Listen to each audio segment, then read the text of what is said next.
When we look at a Formula One car, our brains instinctively categorize it as a vehicle, similar to the one in your driveway. However, from an engineering perspective, this is a misconception. At high speeds, a Formula One car behaves more like a high-performance jet, just one that is designed to fly toward the ground rather than away from it. Every curve of the carbon fiber bodywork is sculpted to manipulate the air, turning a fluid medium into a physical force that weighs the car down.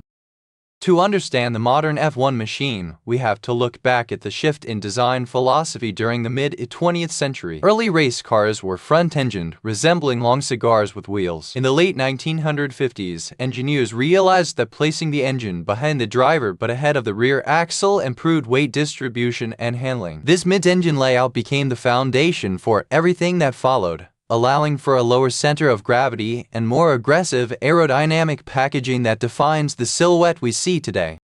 The most prominent features of an F1 car are its wings. On a commercial aircraft, the wing profile is designed to create low pressure on the top surface, generating lift. An F1 car uses an inverted version of this profile. As air travels faster under the wing than over it, a significant pressure differential is created. This pushes the car downward. By the time a car reaches 150 miles per hour, these wings are generating thousands of pounds of force, far exceeding the actual weight of the vehicle itself.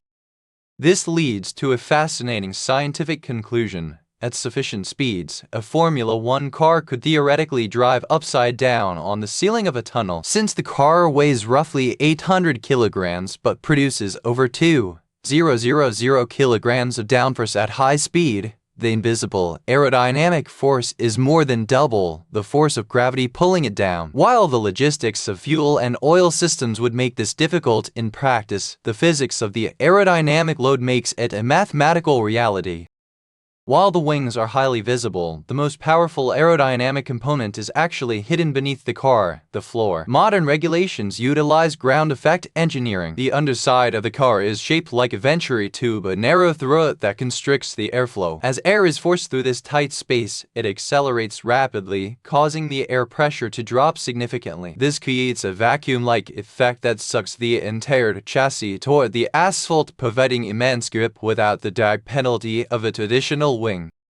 Underneath the aerodynamic skin sits the power unit. We no longer call it just an engine because it is a complex hybrid system. The core is a 1.6-liter V6 internal combustion engine, which might seem small, but it is turbocharged to an extreme degree. What makes it special is its thermal efficiency. Most road cars convert about 30% of their fuel energy into motion. An F1 power unit exceeds 50% efficiency, making it one of the most efficient internal combustion machines ever created by humans.